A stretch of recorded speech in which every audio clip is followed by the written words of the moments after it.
झारखंड में एक ऐसा नाम जिसके नाम सुनने के बाद लोगों की रूहें कांप जाती है। घने जंगल, पहाड़ और कानों को चीरती खामोशी।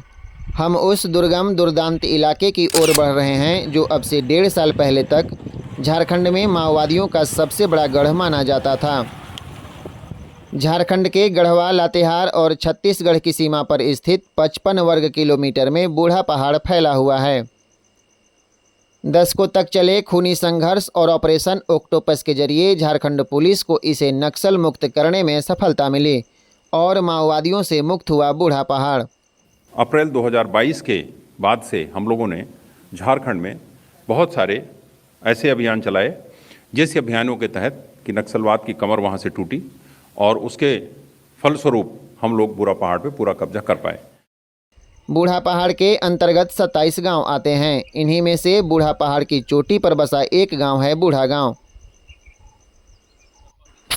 कुल्ही, हेसातू और बहेराटोली सीआरपीएफ कैंप को पार करते हुए छत्तीसगढ़ कुंदाग के रास्ते प्रधानमंत्री ग्राम सड़क योजना के निर्माणाधीन सड़कों से बेखौफ होकर 2 घंटे बाइक से सफ़र करने के बाद हमारी टीम पहुंची बूढ़ा पहाड़। यहाँ के सीआरपीएफ कैंप में भी रूटीन जांच प्रक्रिया के बाद ही आगे जाने की इजाज़त है। कभी रास्ता विहीन इस गांव में पहुंचने के लिए अब परेशानी नहीं है। करीब 1.5 साल पहले नक्सल मुक्त होने के बाद यहाँ विकास की किरण पहुंचने लगी है, लेकिन अभी भी यह गांव मूलभूत सुविधाओं से वंचित है। यहाँ पानी सबसे बड़ी समस्या है। 10 से 12 घरों में रहने वाले बिरिजिया परिवार बताते हैं कि वे लोग चुआड़ी का पानी आज भी पीते हैं। हालांकि राशन और पेंशन की सुविधा उन्हें मिलती है। झारखंड के तत्कालीन मुख्यमंत्री हेमंत सोरेन यहाँ पहुँचने वाले पहले मुख्यमंत्री हैं। और जो लोग यहाँ पर इस भय का माहौल बनाने वाले लोग हैं, अगर मेरी आवाज उनके कानों तक जा रही है, मैं उन सब लोगों से भी नम्र निवेदन करता हूं कि कोई भी समस्या का समाधान गोली, बंदूक और खून खराबे से नहीं हो सकता। गांव के ललको बिरिजिया बताते हैं कि इस गांव में माओवादियों का बेस कैंप था। उनकी आवाजाही यहां लगी रहती थी। वे बताते हैं कि उन्हें वोट देने की इजाज़त नहीं थी, वहीं जंगलों में महुआ चुनने पर मनाही थी, लेकिन अब उन्हें आज़ादी मिली है तो वे वोट करने जरूर जाएंगे। पार्टी जो रहे नहीं, पार्टी रहे से समय नौजवान लड़का या लड़की वो मैंने जबरदस्त मैंने कहे पावतन जबरदस्त ले जाता। गांव में इन दिनों 90% घरों में ताले बंद रहते हैं। माओवादियों से आज़ादी मिलने के बाद यहाँ के लोग दिन भर जंगलों में महुआ चुनने जाते हैं। इससे उनकी अच्छी खासी आमदनी हो जाती है। गांव के ही एक अन्य ग्रामीण चंदन यादव बताते हैं कि इस गांव में एक सिंचाई कूप और 8 पशु शेड बनाया गया है। बूढ़ा गांव में 2 कुआं, 1 गाय शेड। नहीं, गाय शेड 8 गो है। 8 गो। कहते हैं सीआरपीएफ कैंप तक कच्ची सड़क पहुंची है। ग्रामीण बताते हैं कि पहले माओवादियों के रोक के कारण मंडल बाजार तक नहीं जाते थे, लेकिन अब वे कहीं भी आवागमन करते हैं। वे बताते हैं कि गांव में सीआरपीएफ कैंप के आने से उन्हें बेहद खुशी है। नक्सलियों से मुक्त होने के बाद बूढ़ा पहाड़ पर बसे बूढ़ा गांव के लोगों के चेहरे पर मुस्कान है। यहाँ के बच्चों को अब निःशुल्क शिक्षा मिलने लगी। बच्चों को शिक्षित करने का बीड़ा भी सीआरपीएफ ने खुद ही उठाया है। चलो सुना एक पोयम, कविता सुना। मछली जल की रानी है। मछली जल की रानी है, मछली जल की रानी है, जीवन उसका पानी है, जीवन उसका पानी है, हाथ लगाओगी डर जाएगी, हाथ लगाओगी डर जाएगी, बाहर निकालो मर जाएगी। प्राइवेट विद्यालयों की तरह यहाँ के बच्चे प्रतिभावान बन रहे हैं और बच्चों में देश प्रेम की भावना पनप रही है। Little star, little star, how I wonder, how I wonder. 72 बच्चे हमारे स्कूल में एडमिशन लिए हैं, जिसमें लगभग कभी 2-4 कम और अन्यथा सब आते रहते हैं। और पढ़ने में ये बहुत अच्छा मन लगाते हैं।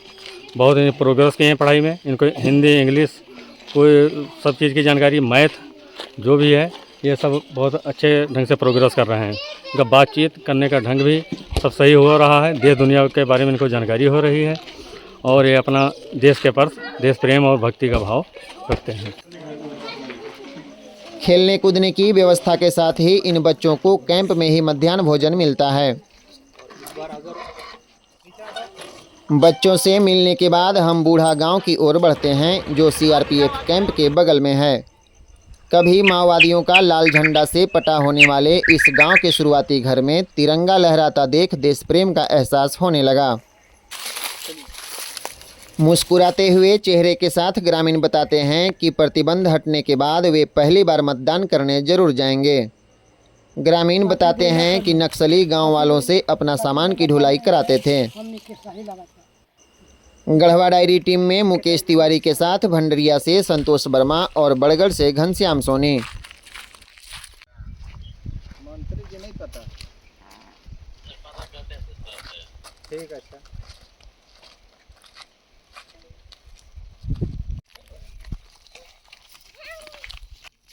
मोर भैंस जुन खाए देबे महुआ अब की जेबा वोट मारे हैं?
इधर भी आदमी लोग हैं, इधर आइए ना भैया। कहाँ आदमी है?